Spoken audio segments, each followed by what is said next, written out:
About 2 minutes away from the end of the trading day, Katie Greifeld here with Scarlet Fu. Romaine Bostick out on assignment here to help take us through the closing bell. It's a global simulcast.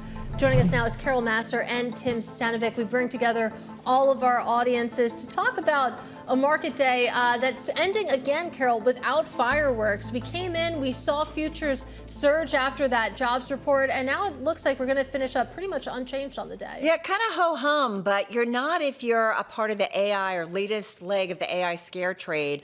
And we're definitely seeing that with real estate services stocks dropping sharply as investors assess the sector's vulnerability to the newest crop of AI applications and tools that could disrupt many industries, including real estate. So, Tim, this is something that came on your radar. I mean, Jones Lang LaSalle, Cushman and Wakefield, and CBRE all seeing some hits today.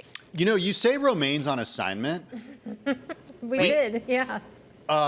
He had him on our show earlier today. We'll have him on our show just later. about a half hour ago. He's in Milan. We checked in with him. Everything is fine. Everything is going great. I said, I'm sorry, Romaine, that you drew the short straw and you had to go to Italy for the week. But he said he's actually having a really good time despite all the hard work he's doing. Tim, aren't you supposed to talk about Bitcoin here? I'm thrown off. No, I just wanted to fill everybody in on where Romaine is. Yeah. Working hard in Milan. He's working hard. And he'll be back. Assignment. Romaine, call in. Feel free to call in anytime.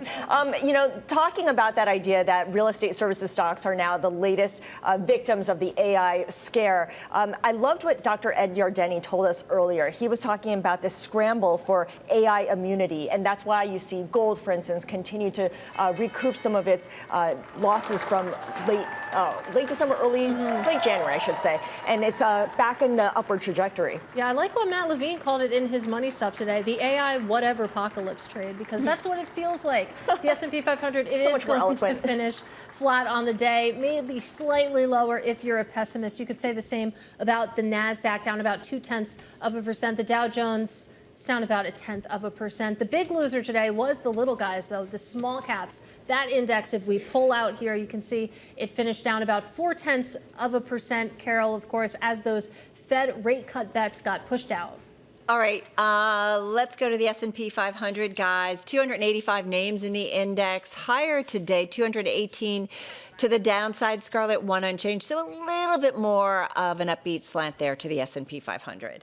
Yeah, and you see that reflected in the sector performances as well. There's 11 groups in the S&P 500, and 8 of them are higher. They're in the green. Energy up 2.6% as a group on the day. We know that big energy companies are in Venezuela with Energy Secretary Chris Wright. Consumer staples also gaining more than 1.5% or 1.4%, and materials up 1.3%. The laggards, financial, communication services, and consumer discretionary. All right, let's take a quick beat here to take a look at McDonald's earnings. And the red headline on the Bloomberg terminal is their comp sales for the fourth quarter coming in at 5.7%. That was the increase there. That is above the estimate of about 3.76%. So good news there when it comes to comp sales beating estimates. The same could be said of fourth quarter revenue as well, coming in a hair above $7 billion. The estimate had been for $6.83 billion. You can see traders trying to decide what to do here. Currently, the stock higher by about 3% after hours. Remember, in an environment where consumers are focused on value, that's exactly what McDonald's is leaning into and has been. The company's chairman and CEO, Chris Kempczynski, saying that McDonald's value leadership is working. Quote, by listening to customers and taking action, we have improved traffic and strengthened our value and affordability scores. That focus helped increase global system-wide sales by 8%, delivered strong comp sales growth across all segments this quarter. The momentum we've built reinforces the progress we've made with our strategy and has earned us the right to look forward together as a system. All right, so just to rehash, we've got now McDonald's bouncing around here, but up about 2.7% here in the aftermarket. Again, U.S. sales growing at the fastest pace in more than 2 years in the fourth quarter. Value meals continue to resonate with cost-conscious diners. Companies focus on affordability helped improve traffic in the fourth quarter. Diners also spending more per visit in the United States due to successful marketing promotions. That's the words of the company. And so our team kind of doing some analysis. Red Brown, thank you so much at Bloomberg News, saying that the results suggest that McDonald's is gaining market share as consumers change their spending habits in response to higher costs, despite a decline in operating margin that did miss Wall Street expectations. allocations, always keeping an eye on margins. All right, as we watch for some more earnings, including Cisco to report after the closing bell, let's go to some of the individual gainers. This was the #1 gainer in the S&P 500. We're talking about Generac Holdings. This one finishing just off its highs of the day, but still good enough for a gain of about 18% in the Wednesday trade. Maker of generators forecasting a 2026 EBITDA margin range with a midpoint above analyst consensus. We should point out that net sales for the fourth quarter did miss analyst estimates, but KeyBank coming out and saying that they do expect shares to trade higher on that 2026 outlook and positive data center developments. Keep in mind the stock's up about 60% year to date. Third best performer in the S&P 500 here in 2026. We caught up with the company's CEO, and they really entered big time in the fourth quarter into the AI world, and that's by offering up some large megawatt generators. So that is a big play and big generator, pun intended, when it comes to their financials going forward. So some good stuff there. This is one we don't talk about. Ticker is SW, Smurfit Westrock, and that one finishing with a gain of just shy of 10%. Stock is up about 30% year to date, and again, a top gainer in the S&P 500, up the most, I think, since around July of 2024, after the packaging company reported adjusted EBITDA for the fourth quarter that beat the average analyst estimate. So some outperformance there. And one more, Micron Technology, great reader when it comes to the semi space, up almost 10% in today's session, a top gainer in the NASDAQ 100. The company's CFO, Mark Murphy, assuring investors that the company is producing its new, much prized HBM4 memory chips in high volumes. That product line is the latest generation of Micron's high bandwidth memory now being delivered to customers. Murphy coming out saying this during a research event put on by Wolf Research. And that stock is up about 40% year to date, Tim. All right. Well, Cisco just crossing. Second quarter adjusted earnings per share did beat estimates. Second quarter adjusted gross margin coming in shy of estimates at 67.5%. Second quarter services revenue, this is a look back, $3.71 billion. That beat estimates. Second quarter adjusted EPS beat estimates at $1.04.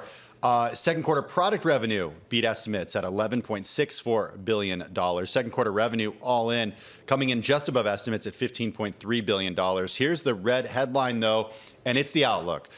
Cisco sees fiscal year adjusted earnings per share $4.13 to $4.17. The company saw $4.08 to $4.14. After hours, Scarlett, Cisco shares higher by about 1.5%. Yeah, you gave the bottom line outlook from Cisco. Here's the top line outlook from Cisco. Full year revenue, $61.2 billion to $61.7 billion. Previously, it had seen $60.2 billion to $61 billion. So raising the range of its revenue forecast there. You can see the stock currently up about 1.3% at the moment. Oh, the company boosting its dividend 2% as well to 42 cents per share.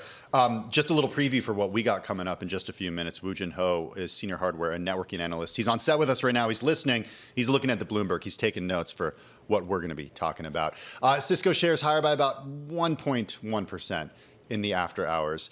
Let's go to some of the decliners on the day while we potentially await more earnings and analysis. Shares of Mattel, look at this, 25% to the downside. This is the biggest plunge going back to 1999. Holiday results fell short of analyst estimates. The company issued a 2026 forecast for lower profit. The stock was up 6.1% through the year for the close of regular trading yesterday. Fourth quarter earnings, excluding some items, totaled 39 cents a share. That missed the 54-cent average of analyst estimates. The company said that shortfall in December sales in the U.S., that grew less than projected. Also, shares of Robinhood taking a tumble today. The company announcing earnings yesterday after the close. Shares fell today by 8.8%. Lower fourth quarter profit due to sharp declines in Bitcoin and other cryptocurrencies. But Vlad Tenev, he said that the company's at the beginning of a prediction market super cycle. He aims to expand into several new markets later this year. I know you guys spoke with him a little about an hour ago. We did. What did he tell you? What did he say? Talked a lot about prediction markets and that super cycle. We talked a bit about, what kind of returns their customers are actually seeing when it comes to prediction markets. Hold on. Did you say returns in prediction markets? I did say You're talking that. about returns like we're talking about returns on a stock. Right. Or winning. Is that bet. how we should be looking at prediction markets? Well, I'm not making that case, but I Okay. am talking about, whether or not people are seeing money when they make bets on prediction markets, or whether I heard they're the house losing always wins. a lot of market money. Well, that is the sneaking suspicion out there, Tim. And certainly there's been a lot of research, a lot of academic studies, and also just a lot of concern about, whether people are getting their faces ripped off. So yeah, I mean, I think, and Carol brought this up a little earlier on our program when we were talking about this, the regulators out there, right? If you're a sports gambling site or app and you're regulated in a different way than one of these like a prediction markets app, like, we got to potentially see some regulatory changes down the line, or regulatory risk, I guess you could say. Finally, shares of Lyft taking a hit today. The company fell after the shares fell after the company issued a disappointing forecast. It missed Wall Street estimates, down 17% on the day today.